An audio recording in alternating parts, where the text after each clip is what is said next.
السلام علیکم ورحمۃ اللہ وبرکاتہ۔ ان الحمد للہ نحمده ونستعینه ونستغفره ونعوذ باللہ من شرور انفسنا وسیئات اعمالنا، من يهده الله فلا مضل له ومن يضلل فلا هادي له،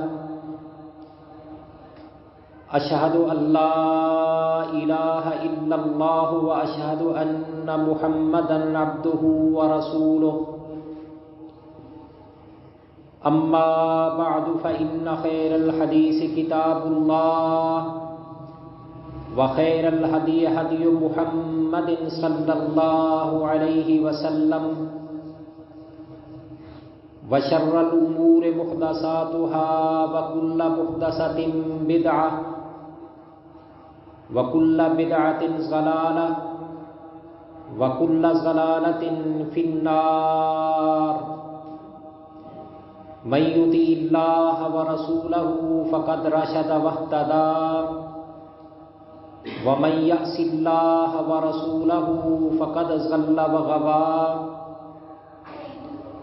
سبحانك لا علم لنا إلا ما علمتنا إنك أنت العليم الحكيم۔ رب اشرح لي صدري ويسر لي أمري واحلل عقدة من لساني يفقهوا قولي۔ اللهم انفعنا بما علمتنا وعلمنا ما ينفعنا وزدنا علما۔ اللهم صل على محمد وعلى آل محمد كما صليت على إبراهيم وعلى آل إبراهيم إنك حميد مجيد۔ اللهم بارك على محمد وعلى آل محمد كما باركت على إبراهيم وعلى آل إبراهيم إنك حميد مجيد۔ أما بعد فأعوذ بالله السميع العليم من الشيطان الرجيم، من همزه ونفخه ونفسه۔ بسم اللہ الرحمن الرحیم۔ والعصر ان الانسان لفی خسر الا الذین آمنوا وعملوا الصالحات وتواصوا بالحق وتواصوا بالصبر۔ وقال النبی صلی اللہ علیہ وسلم: نعمتان مغبون فیہما کثیر من الناس، الصحۃ والفراغ۔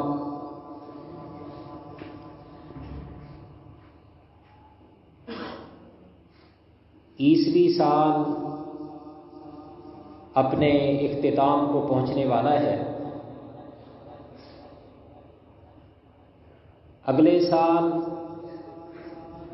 اگلا سال سن 2023 شروع ہونے والا ہے۔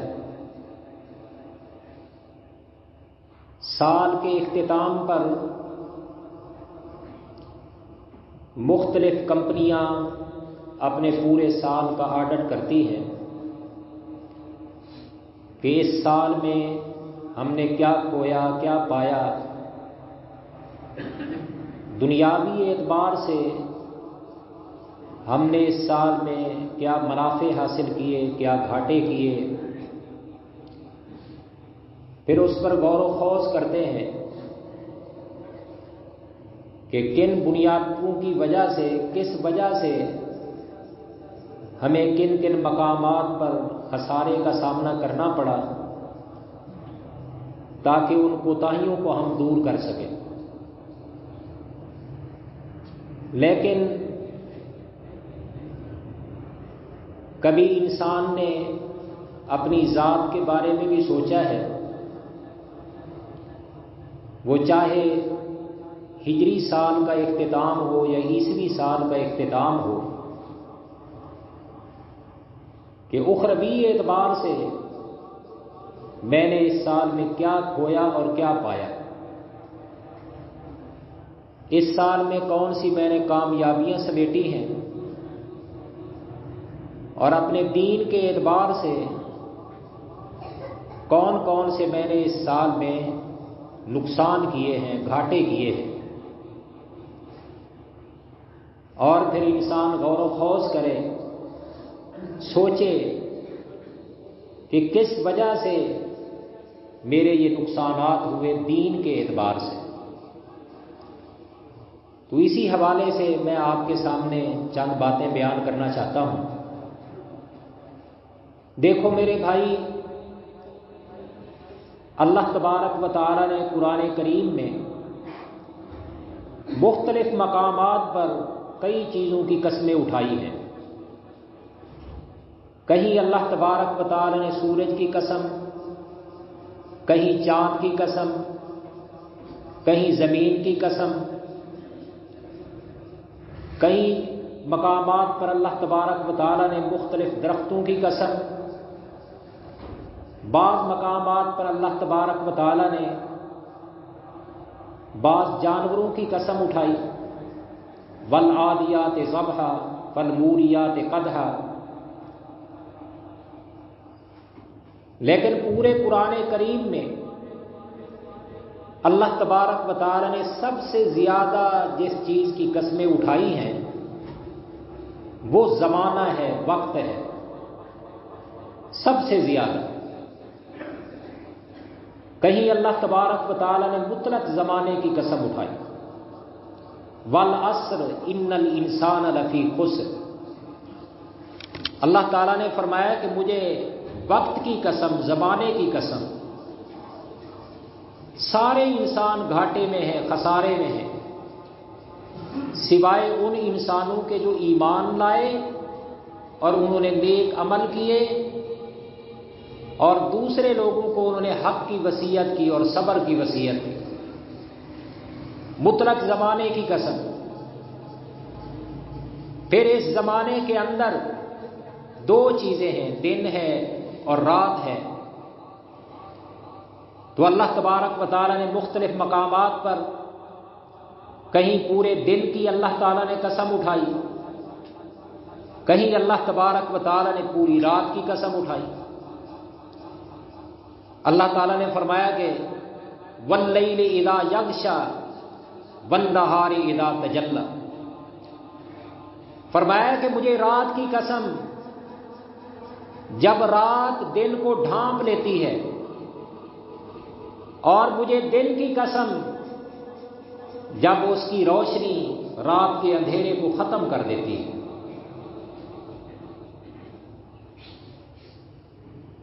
کہیں اللہ تبارک و تعالی نے پھر رات اور دن کے مختلف حصوں کی قسم اٹھائی۔ رات کے بھی کئی حصے ہیں، دن کے بھی کئی حصے ہیں۔ اللہ تبارک و تعالی نے ایک مقام پہ فرمایا کہ والفجر ولیال عشر۔ فرمایا کہ مجھے فجر کے وقت کی قسم، فجر سے دن کا آغاز ہوتا ہے، ولیال عشر، اور ذوالحجہ کے ابتدائی 10 دنوں کی قسم۔ کہیں اللہ تبارک و تعالی نے فرمایا کہ والضحیٰ واللیل اذا سجا۔ فرمایا کہ مجھے چاشت کے وقت کی قسم، اشراق کے وقت کی قسم۔ تو یہاں اللہ تبارک و تعالی نے دن کے ایک حصے کی قسم اٹھائی۔ پھر رات کے مختلف حصے، کہیں اللہ تبارک و تعالی نے فرمایا کہ فلا اقسم بالشفق واللیل وما وسق۔ فرمایا کہ مجھے شفق کی قسم، شفق رات کو ایک سرخی نمودار ہوتی ہے سورج کے غروب ہونے کے بعد اور عشاء کی نماز کا وقت شروع ہونے سے پہلے، یا پھر رات کو ایک سرخی نمودار ہوتی ہے فجر کے بعد اور سورج طلوع ہونے سے پہلے۔ تو معلوم ہوا کہ اللہ تبارک و تعالی نے قرآن کریم میں سب سے زیادہ جس چیز کی قسم اٹھائی ہے وہ وقت کی قسم ہے، زمانے کی قسم ہے۔ اور یہ بات اہل علم کے ہاں بڑی معروف ہے کہ اللہ تبارک و تعالی کا قسم اٹھانا وہ ہمارے قسم اٹھانے کی طرح نہیں ہے۔ ہم جب کسی کے سامنے قسم اٹھاتے ہیں، ہمارے قسم اٹھانے کا مقصد یہ ہے کہ اپنے مخاطب کو، سامنے والے کو اپنی بات پر یقین دلانا مقصود ہوتا ہے، اپنی بات کے اندر پختگی پیدا کرنا اور تاکید پیدا کرنا مقصود ہوتا ہے، تاکہ سننے والا ہماری بات پر اعتماد کر لے، ہماری بات کو سچا سمجھے۔ لیکن اللہ تبارک و تعالی جب قسم اٹھاتے ہیں، اللہ تبارک و تعالی کے قسم اٹھانے کا یہ مقصد نہیں کہ وہ اس لیے کہ اللہ تبارک و تعالی کی ساری باتیں، اللہ تبارک و تعالی کا پورا قرآن مجید کی ایک ایک سورت، ایک ایک آیت اور ایک ایک لفظ 100% یقینی ہے، چاہے وہ قسم کے ساتھ ہو چاہے بغیر قسم کے ہو۔ تو اہل علم کے ہاں جو بات معروف ہے وہ یہ ہے کہ اللہ تبارک و تعالی قرآن کریم میں جب کسی چیز کی قسم اٹھاتے ہیں، اصل میں اللہ تبارک و تعالی اپنی مخلوقات میں سے اس چیز کی اہمیت بتلانا چاہتے ہیں کہ اے میرے بندو، اے آدم کی اولاد، میرے نزدیک اس چیز کی بڑی اہمیت ہے۔ اللہ تعالیٰ نے مکہ شہر کی قسم اٹھائی، مقصد یہ کہ اللہ کے ہاں مکہ شہر کی بڑی اہمیت ہے۔ اللہ تبارک و تعالیٰ نے فجر کی قسم اٹھائی، ذوالحجہ کے ابتدائی 10 دنوں کی قسم اٹھائی، مقصد یہ کہ ان دنوں کی اور فجر کے وقت کی اللہ تبارک و تعالیٰ کے ہاں بڑی اہمیت ہے۔ اللہ تبارک و تعالیٰ نے انجیر کی اور زیتون کی قسم اٹھائی، مقصد یہ کہ یہ دونوں پھل اللہ تبارک و تعالیٰ کے ہاں ان کی بڑی اہمیت ہے۔ اللہ تبارک و تعالیٰ نے قرآن مجید میں جانوروں میں سے گھوڑے کی قسم اٹھائی، اور وہ گھوڑا جو اللہ کے راستے میں جہاد کام کرنے کے لیے کام آتا ہے، اس گھوڑے کی، مجاہد کے گھوڑے کی اللہ تبارک و تعالیٰ کے ہاں بڑی اہمیت ہے۔ تو یہ مقصود ہے اللہ تبارک و تعالیٰ کے قسم اٹھانے کا۔ اب بات آپ کو سمجھ آ گئی ہوگی کہ جب اللہ تبارک و تعالیٰ نے قرآن کریم میں سب سے زیادہ قسمیں مختلف اعتبار سے زمانے کی اٹھائی ہیں، وقت کی اٹھائی ہیں، تو معلوم ہوا کہ وقت کی، زمانے کی، دن کی، رات کی، ان سالوں اور مہینوں کی، دن اور رات کے مختلف لمحات کی اللہ تبارک و تعالیٰ کے ہاں بڑی اہمیت ہے، کیونکہ ہماری زندگی اسی وقت کے مجموعے کا نام ہے۔ یہ جو اللہ تبارک و تعالیٰ نے دنیا کے اندر ہمیں زندگی عطا فرمائی ہے، زندگی کس چیز کا نام ہے؟ انہی سالوں کا نام ہے، مہینوں کا نام ہے، دن اور رات کا نام ہے، دن اور رات کے مختلف حصوں کا نام ہے۔ تو اس لیے میرے بھائیوں، ہمیں چاہیے کہ ہم اپنی زندگی کی قدر کریں۔ اس زندگی میں جو ہمیں وقت ملا ہے اس وقت کی ہم قدر کریں، اور دیکھا جائے تو یہ وقت، یہ ہماری زندگی اللہ تبارک و تعالیٰ کی طرف سے ہمارے لیے بہت بڑی نعمت ہے، نعمت عظمیٰ، بہت بڑی نعمت ہے۔ اللہ تبارک و تعالیٰ کے کئی ایک انعامات ہیں، کئی ایک انعامات، لیکن ان انعامات میں سے زندگی، وقت، یہ اللہ تبارک و تعالیٰ کی بہت بڑی نعمت ہے۔ کیوں؟ اس لیے کہ ہماری پیدائش کا مقصد، ہماری تخلیق کا مقصد کیا ہے؟ اللہ تبارک و تعالیٰ کی جنت کو حاصل کرنا۔ اور جنت کو حاصل کیسے کیا جا سکتا ہے؟ اس عظیم مقصد کو کیسے حاصل کیا جا سکتا ہے؟ اپنی اس زندگی کے اندر اللہ تبارک و تعالیٰ کی اطاعت اور فرما برداری کر کے ہم اپنے اس عظیم مقصد کو حاصل کر سکتے ہیں۔ اپنے آپ کو جہنم کی تباہی، جہنم کی بربادی اور جہنم کے عذاب کو ہم بچا سکتے ہیں، تو اسی زندگی کی بنیاد پر۔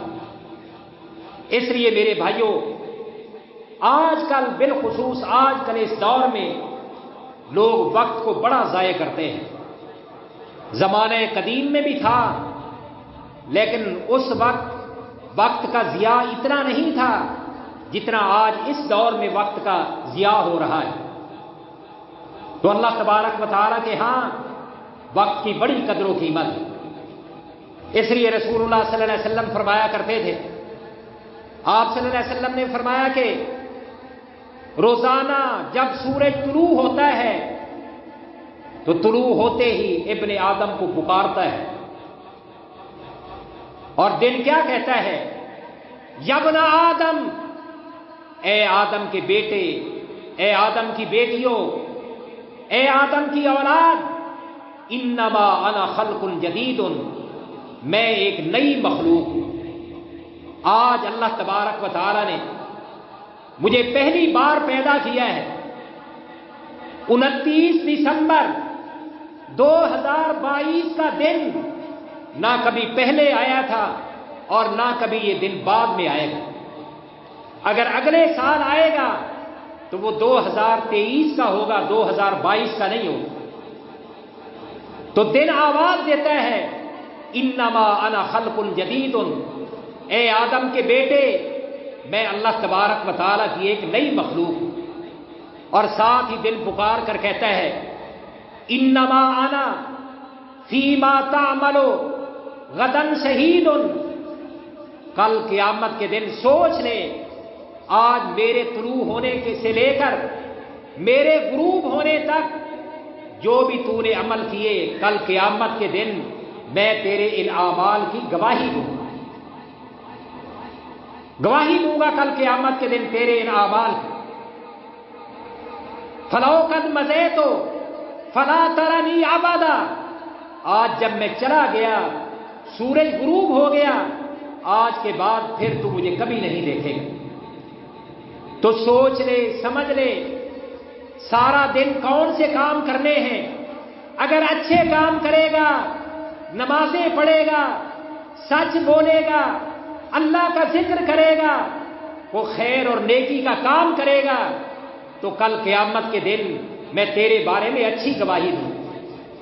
اور اگر طلوع ہونے سے لے کر غروب ہونے تک تو نے برے کام کیے، کسی پہ تہمت لگائی، کسی پہ بہتان لگایا، کسی کی غیبت کی، کسی کو گالیاں دی، کسی پہ ظلم و ستم کیا، کسی کا ناحق مال کھایا، کل قیامت کے دن میں تیرے خلاف گواہی دوں۔ اور ساتھ ہی دن کہتا ہے، فَعْمَلْ فِيَّا خَيْرًا، اے آدم کے بیٹے، اے آدم کی اولاد، آج میرے اندر نیکی کے کام کر لے، تاکہ کل قیامت کے دن میں تیرے بارے میں تیری اچھائی کے بارے میں گواہی دے سکوں۔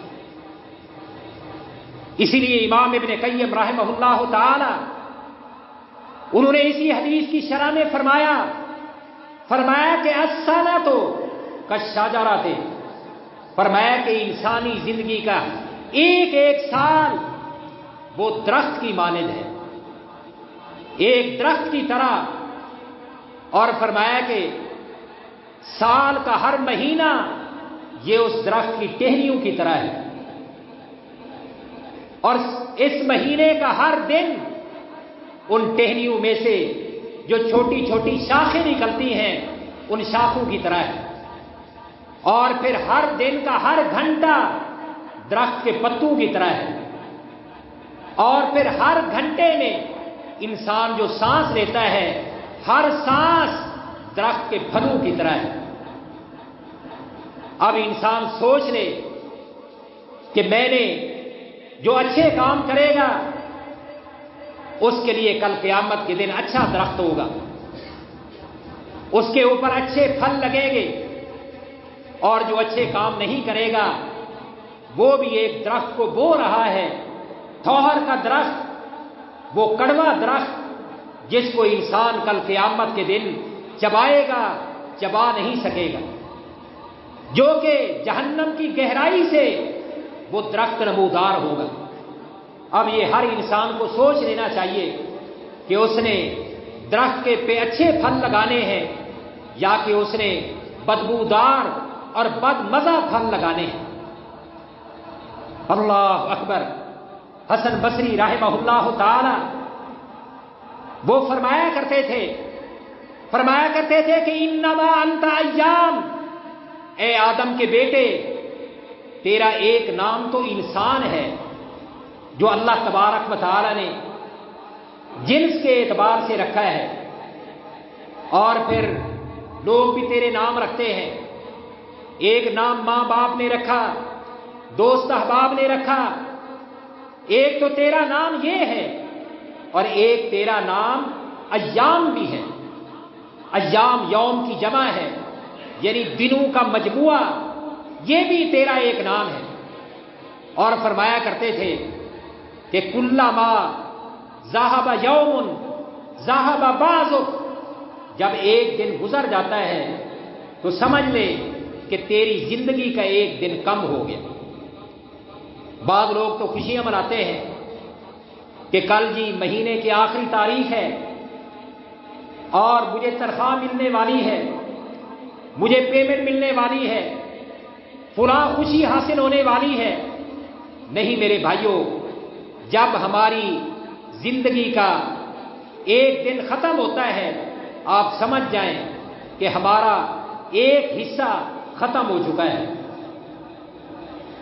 اور اسی لیے عبداللہ ابن مسعود رضی اللہ تعالیٰ عنہ فرمایا کرتے تھے، وہ فرماتے تھے کہ ما ندمت علی شیء، نادامی فرماتے تھے کہ میں کسی بھی چیز پر، کسی بھی چیز کے چلے جانے پر اتنا نادم اور شرمندہ نہیں ہوتا جتنا نادم میں سورج کے غروب ہونے پر ہوتا ہوں۔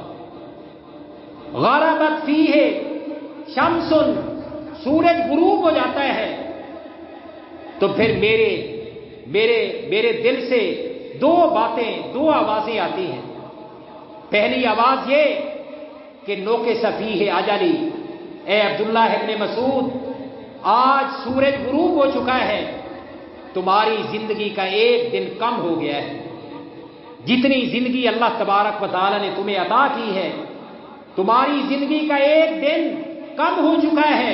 وَلَمْ يَزِدْ فِيهِ عَمَلِي، اور وہ اعمال جو کہ تو نے اس دن میں کرنے تھے اور نہیں کر سکا، اب تیرے پاس وقت کم ہوتا جا رہا ہے اور وہ اعمال تو سر انجام نہیں دے سکے۔ اس لیے فرماتے تھے کہ میں کسی چیز کے چلے جانے پر، رہ جانے پر، فوت ہو جانے پر، ضائع ہو جانے پر اتنا نادم اور اتنا پشیمان نہیں ہوتا جتنا پریشان اور نادم اس وقت ہوتا ہوں جب سورج غروب ہوتا ہے۔ رسول اللہ صلی اللہ علیہ وسلم کی ایک حدیث ہے صحیح ابن حبان میں، نبی علیہ الصلوۃ والسلام نے فرمایا کہ وہ صحیفے جو اللہ تبارک و تعالی نے ابراہیم علیہ الصلوۃ والسلام پر نازل کیے تھے، ان صحیفوں کے اندر یہ بات لکھی ہوئی تھی۔ نبی علیہ الصلوۃ والسلام نے اس کی تصدیق کی۔ وہ صحیفے جو اللہ تبارک و تعالی نے حضرت ابراہیم پر نازل کیے تھے، ان صحیفوں میں یہ بات لکھی ہوئی تھی۔ کون سی بات؟ وَلِلْعَاقِلِ أَن تَكُونَ لَهُ سَاعَاتٌ، اس میں یہ لکھا ہوا تھا کہ دانا آدمی اور عقل مند آدمی وہ ہے جو اپنے دن اور رات کو 4 حصوں میں تقسیم کر دے، اپنے دن اور رات کے لمحات کو 4 حصوں میں تقسیم کرے، لیکن ضروری نہیں کہ ہر حصے کو برابر کا ٹائم دے۔ برابر کا ٹائم دینا یہ ضروری نہیں ہے۔ ہاں، ضرورت کے تحت ان 4 چیزوں میں سے کسی کو زیادہ ٹائم دے دے، کسی کو کم دے دے، یا دوسرے دن اسے زیادہ ٹائم دے دے اور پہلے والی چیز کو کم ٹائم دے دے۔ لیکن عقل مند آدمی، دانا آدمی وہ ہے جو اپنے دن اور رات کو 4 حصوں میں تقسیم کرے۔ اس میں سے جو پہلا حصہ ہے وہ کیا ہے؟ فرمایا کہ ساعۃ یناجی فیہ ربہ، اپنے دن اور رات میں ایک حصہ ایسا نکالے، دن اور رات کے مختلف لمحات میں، جس میں اپنے پروردگار سے مناجات کرے، اپنے پروردگار سے سرگوشیاں کرے، تنہائی میں بیٹھ کر اپنے پروردگار کو منانے کی کوشش کرے، اللہ تبارک و تعالی سے محبت اور پیار کی باتیں کرے، اللہ تبارک و تعالی اسے جواب دے۔ تو فرمایا کہ دن اور رات کے اندر ایک حصہ ایسا مقرر کرے جس میں اپنے پروردگار سے مناجات کرے، اللہ تبارک و تعالی کی عبادت کرے، نماز پڑھے، نماز میں قیام کرے، رکوع کرے، سجدہ کرے، اور اللہ تبارک و تعالی سے اپنی عبادت میں مناجات کرے۔ میرے بھائیوں، جب ایک بندہ نماز پڑھتا ہے تو اللہ تبارک و تعالی سے مناجات کرتا ہے۔ اقم الصلاۃ لذکری، نماز میں انسان اپنے پروردگار سے محبت اور پیار کی باتیں کرتا ہے اور اللہ تبارک و تعالی جواب دیتا ہے۔ حدیث میں ہے کہ جب انسان نماز میں کھڑے ہو کر الحمدللہ رب العالمین کہتا ہے، اللہ تبارک و تعالی جواب دیتا ہے، حمدنی عبدی، میرے بندے نے میری حمد و ثنا بیان کی۔ اور جب بندہ کہتا ہے الرحمن الرحیم مالک یوم الدین، اللہ جواب دیتا ہے مجدنی عبدی، میرے بندے نے میری بزرگی بیان کی۔ تو بندہ نماز کی حالت میں اللہ تبارک و تعالی سے سرگوشیاں کرتا ہے۔ پھر جب ایک بندہ دعا کرتا ہے، اللہ تبارک و تعالی کے سامنے اپنے ہاتھوں کو اٹھا کر دعا مانگتا ہے، یہ بھی اللہ تبارک و تعالی کے ساتھ مناجات ہے۔ اس لیے میرے بھائیوں، ہر مسلمان کو چاہیے کہ دن اور رات کے لمحات میں اللہ تبارک و تعالی کے ساتھ مناجات کا وقت ضرور نکالیں۔ صبح کی نماز، ظہر کی نماز، عصر کی نماز، پھر مغرب کی نماز، پھر عشاء کی نماز، پھر عشاء کی نماز کے بعد اذکار بتائے جس میں اللہ تبارک و تعالی سے مناجات کرے۔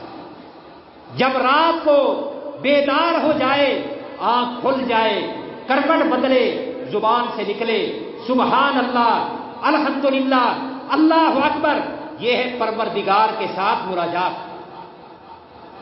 اور دوسری بات، بڑی اہم بات، فرمایا کہ وساعۃ یحاسب فیہ نفسہ، یحاسب فیہا نفسہ، فرمایا کہ دن اور رات کے اندر ایک لمحہ ایسا بھی ہونا چاہیے جس میں انسان اپنے آپ کا محاسبہ کرے۔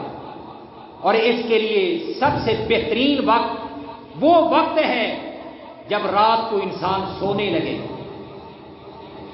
اپنے بستر پہ سونے لگے تو اپنے آپ کا محاسبہ کرے کہ صبح جب میں اٹھا تھا، میرے اٹھنے سے لے کر اور میرے رات کے سونے تک میں نے کون کون سے کام کیے، اپنا محاسبہ کرے۔ آج میں نے کتنی نمازیں پڑھی، کون سی نمازیں با جماعت پڑھی، کون سی نمازیں جماعت کے بغیر پڑھی، کون سی نمازیں مسجد میں جا کر پڑھی، کتنی نمازیں میں نے گھر میں پڑھی، آج میں نے کوئی صدقہ کیا یا نہیں کیا، یا آج سارا دن کتنی بار میں نے جھوٹ بولا۔ اپنی اچھائیوں پہ بھی غور کرے اور اپنے گناہوں پہ اور کمی اور کوتاہی پہ بھی غور کرے۔ اور پھر سوچے کہ مجھ سے یہ جو گناہ سرزد ہوا اس کا سبب کیا تھا، اس کی وجہ کیا تھی، اس کے اسباب پر بھی غور کریں۔ دین اسلام نے صرف بعض چیزوں کو حرام قرار نہیں دیا، بلکہ وہ بعض چیزیں جو حرام ہیں ان کے اسباب کو بھی حرام قرار دیا ہے۔ جو چیزیں ان حرام، ناجائز اور اللہ اور اس کے رسول کی نافرمانی کا سبب بنتی ہیں، اللہ تبارک و تعالیٰ نے ان کو بھی حرام قرار دیا۔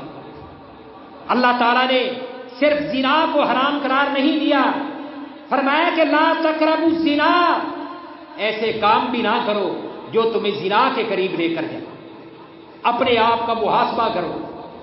اور رسول اللہ صلی اللہ علیہ وسلم فرمایا کرتے تھے، حضرت شداد بن اوس رضی اللہ تعالیٰ عنہ حدیث کے راوی ہیں، فرمایا اللہ کے پیغمبر نے القیس من دانا نفسہ، دانا آدمی وہ ہے جو اپنے آپ کا محاسبہ کرے، اپنے آپ کا اس دنیا میں محاسبہ کر لے، وہ دانا ہے۔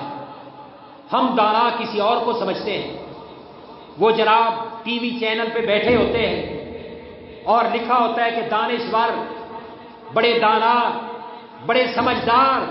نہیں میرے بھائیوں، دانا آدمی وہ ہے جو اپنے آپ کا محاسبہ کرے، سوچے مجھ سے کون سے گناہ سرزد ہوئے اور کون سے میں نے آج نیکی کے کام کیے۔ آج سارا دن میں نے کون سے دو مسلمانوں کے درمیان لڑائی کروائی اور کون سے دو مسلمانوں کے درمیان میں نے سلو کروا دی۔ دو بھائی آپس میں لڑے ہوئے تھے، میں نے ان کے درمیان سلو کروائی، یا کہ ان کی لڑائی کو میں نے اس کو اپنا بھڑکایا۔ اس پہ غور کریں۔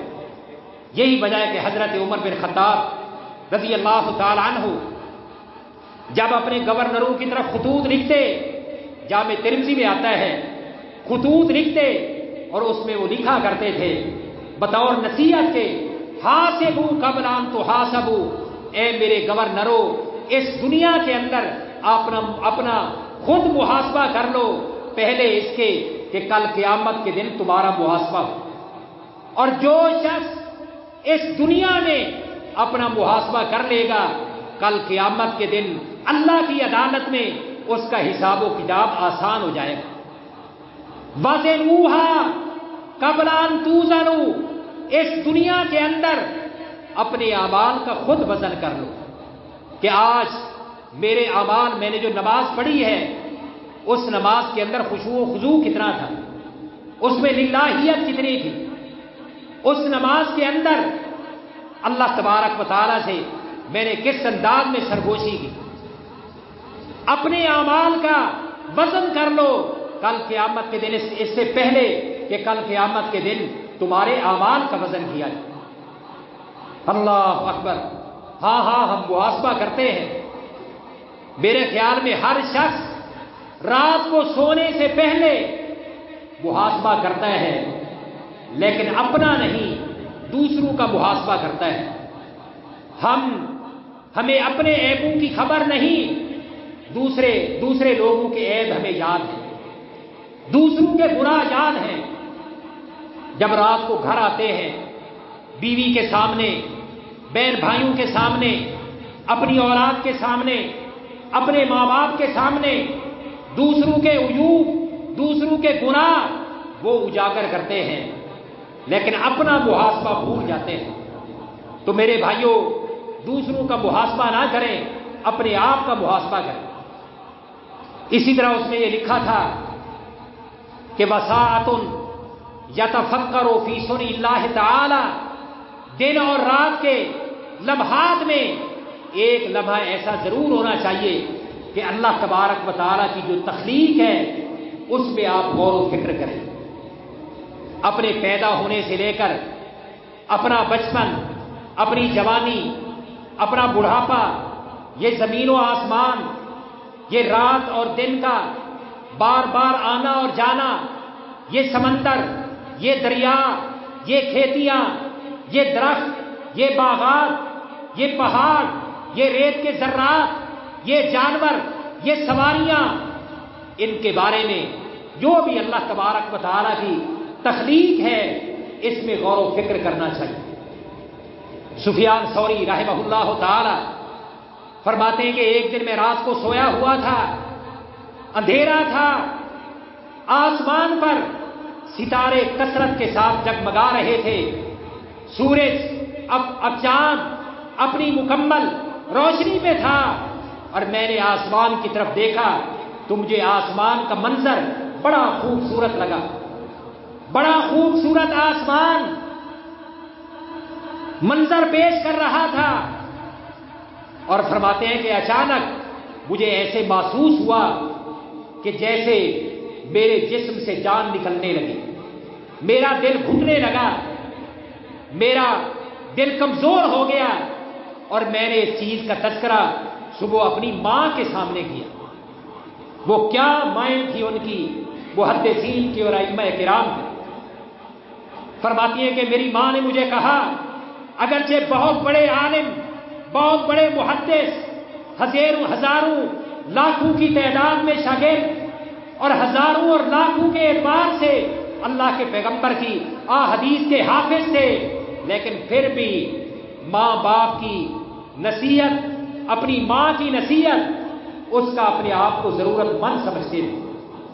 آج بعض لوگ کہتے ہیں کہ ہمیں ماں باپ کی کیا ضرورت ہے، وہ پرانے زمانے کے لوگ ہیں، وہ پڑھے ہوئے نہیں ہیں، انہوں نے سکول کی ایک بھی کلاس نہیں پڑھی، میرا باپ اس نے تو ناظرہ قرآن بھی نہیں پڑھا، میں تو پڑھا لکھا، میں جہاں دیدہ، میں نے جگہ جگہ کا پانی پیا ہے، میرے پاس اتنی ڈگریاں ہیں، مجھے ماں باپ کی نصیحت کی کیا ضرورت ہے۔ وہ اپنے ماں باپ کو نصیحت کرتا ہے، اپنے بڑوں کو نصیحت کرتا ہے۔ جب ماں کے سامنے شکوہ کیا تو ماں نے کیا کہا؟ فرمایا کہ بیٹا مجھے محسوس ایسے ہوتا ہے کہ جب تم نے آسمان کی طرف دیکھا اور آسمان کا منظر تمہیں بڑا اچھا لگا تو یہ تم نے فرحت قلبی کی خاطر دیکھا ہے، عبرت کی خاطر نہیں۔ فَاعْتَبِرُوا يَا أُولِي الْأَلْبَابِ، اور اللہ کے پیغمبر کی حدیث بھی ہے، فرمایا کہ اللہ تبارک و تعالیٰ کی جو چیزیں ہیں ان کو دیکھ کر وَنَظْرِ عِبْرَةٍ، اللہ کے پیغمبر نے حضرت ابو ہریرہ کو فرمایا کہ جب بھی کسی چیز کی طرف دیکھو اس سے عبرت حاصل کرو۔ بادل جا رہے ہیں، اپنی آنکھوں سے دیکھو تو اس سے عبرت حاصل کرو۔ ہوائیں چلے، ہواؤں کو دیکھ کر اس سے عبرت حاصل کرو۔ یہ دریا، یہ سمندر، یہ نہریں، یہ ندی اور یہ نالیاں، یہ چرند پرند، یہ سواریاں، یہ دودھ دینے والے جانور، ان کو دیکھ کر اس سے عبرت حاصل کرو۔ تو فرمایا کہ وَسَاعَةٌ يَتَفَكَّرُ فِي صُنْعِ اللَّهِ تَعَالَى، دن اور رات کے اندر ایک لمحہ ایسا ضرور نکالنا چاہیے کہ بندے کو اللہ تبارک و تعالیٰ کی صنعت، اللہ کی کاریگریاں اور اللہ کی مخلوق میں غور و فکر کرنا چاہیے۔ اور چوتھا فرمایا کہ وَسَاعَةٌ يَخْرُجُ لِحَاجَتِهِ مِنَ الْمَطْعَمِ وَالْمَشْرَبِ، دن اور رات کے اندر ایک حصہ ایسا ضرور نکالنا چاہیے جس میں انسان اپنے گھر سے باہر نکلے، محنت کرے، کام کاج کرے، کھانے کے لیے، پینے کے لیے، اپنی روزی کے لیے اپنے گھر سے باہر نکلے اور اپنا روزگار تلاش کرے۔ ہمارا دین پادریت نہیں ہے کہ آپ گھر میں بیٹھے رہیں یا سارا دن مسجد میں بیٹھے رہیں، نہ کھانے کی فکر، نہ پینے کی فکر، اور کہیں کہ ہم نے تو اللہ پہ تقویٰ کیا، بھروسہ کیا۔ نہیں میرے بھائیوں، یہ تقویٰ اور پرہیزگاری کے خلاف ہے۔ اللہ تبارک و تعالیٰ نے قرآن مجید میں کیا فرمایا؟ فرمایا فَإِذَا قُضِيَتِ الصَّلَاةُ فَانتَشِرُوا فِي الْأَرْضِ وَابْتَغُوا مِنْ فَضْلِ اللَّهِ، فرمایا کہ جب جمعہ کی نماز مکمل کر لو پھر اللہ کی زمین میں نکل جاؤ اور اللہ تبارک و تعالیٰ کے رزق تلاش کرو۔ اور رسول اللہ صلی اللہ علیہ وسلم کی حدیث ہے، فرمایا کہ اس زمین کی پشت پر، فرمایا کہ سب سے بدترین شخص وہ ہے جو فارغ بیٹھا رہے، جو نکما بیٹھا رہے، نکھٹو بن کر بیٹھا رہے، فرمایا کہ وہ سب سے بدترین ہے۔ چاہے وہ نمازی ہو، پرہیزگار ہو، لیکن اگر وہ کام کاج کر سکتا ہے لیکن اس کے باوجود نکما بیٹھا ہے، وہ معاشرے پر بوجھ ہے، اپنے ماں باپ پر بوجھ ہے، اپنے بہن بھائیوں پر بوجھ ہے، اپنے عزیز و اقارب پر بوجھ ہے، فرمایا کہ وہ بدترین آدمی ہے۔ نبی علیہ الصلوۃ والسلام نے صحابہ کرام کو ترغیب دیتے کہ جاؤ جا کر کام کاج کرو۔ بخاری میں آتا ہے کہ ایک صحابی آئے، بڑی لمبی حدیث ہے، اللہ کے پیغمبر نے اس کا وہ پانی کا پیالہ بیچ کر کلہاڑی اور کلہاڑی کا دستہ خرید کر دیا، کچھ پیسے کہا کہ اس کا راشن خرید کر اپنے گھر میں دے دو، اور فرمایا کہ پھر یہ کلہاڑی لے کر جنگل بیابان میں نکل جاؤ، اور فرمایا کہ 1 ہفتے تک مجھے شہر میں نظر نہ آئے۔ اور پھر اللہ تبارک و تعالیٰ نے اسے بڑی برکت دی، بڑی برکت دی۔ تو یہ فارغ ہو کر بیٹھا رہنا، ایسے لوگ نہ تو ماں باپ کو پسند ہوتے ہیں، نہ معاشرے کو پسند ہوتے ہیں، اور نہ ہی ایسے لوگوں کے ساتھ اللہ تبارک و تعالیٰ محبت کرتا ہے جو فارغ ہو کر بیٹھ جائے۔ تو میرے بھائیوں، سال ختم ہونے والا ہے، تو ہمیں چاہیے کہ ہم اپنے آپ کا محاسبہ کریں۔ اب جو گزر چکا مزہ ما مزہ، جو گزر چکا وہ وقت واپس تو نہیں آ سکتا، اور جو کام ہم کر چکے ان کا ازالہ صرف ایک صورت میں ممکن ہے کہ جو ہم نے اچھے کام کیے، اللہ تبارک و تعالیٰ سے دعا کریں کہ اللہ ہمارے وہ اچھے کام اپنی بارگاہ میں قبول کر لیں، اور جو ہم سے گناہ سرزد ہوئے اس کا ازالہ صرف ایک صورت میں ممکن ہے کہ اللہ تبارک و تعالیٰ سے دعا کریں کہ اللہ ہماری وہ غلطیاں معاف کر لیں۔ پھر وہ غور و فکر کریں کہ ہم سے کون سے گناہ سرزد ہوئے، تاکہ اس آنے والے سال میں ہم ان گناہوں سے بچ سکیں، ان کے اسباب پر غور کریں تاکہ ان اسباب کو ختم کر سکیں۔ اور رسول اللہ صلی اللہ علیہ وسلم کی حدیث ہے، فرمایا کہ نعمتان مغبون فیہما کثیر من الناس، فرمایا کہ 2 نعمتیں اللہ تعالیٰ کی ایسی ہیں کہ اکثر لوگ اللہ تعالیٰ کی ان 2 نعمتوں کی قدر نہیں کرتے۔ ایک فرمایا کہ الصحت، تندرستی یہ اللہ تعالیٰ کی بہت بڑی نعمت ہے، بلکہ دولت سے بھی بڑھ کر ہے۔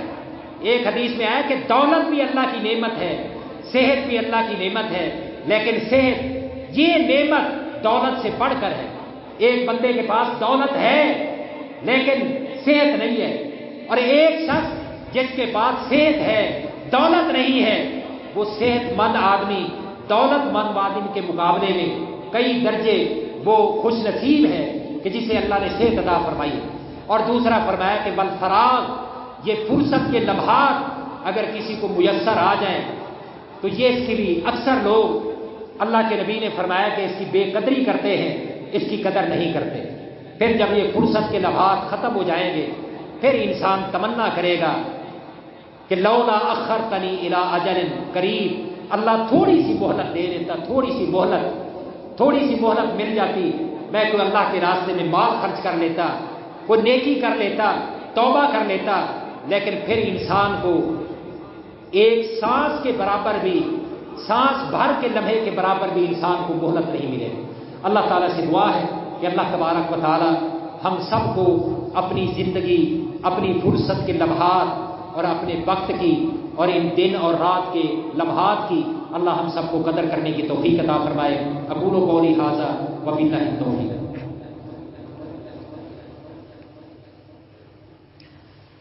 ان الحمد للہ نحمده ونستعینه ونستغفره ونعوذ باللہ من شرور انفسنا وسیئات اعمالنا من یهده اللہ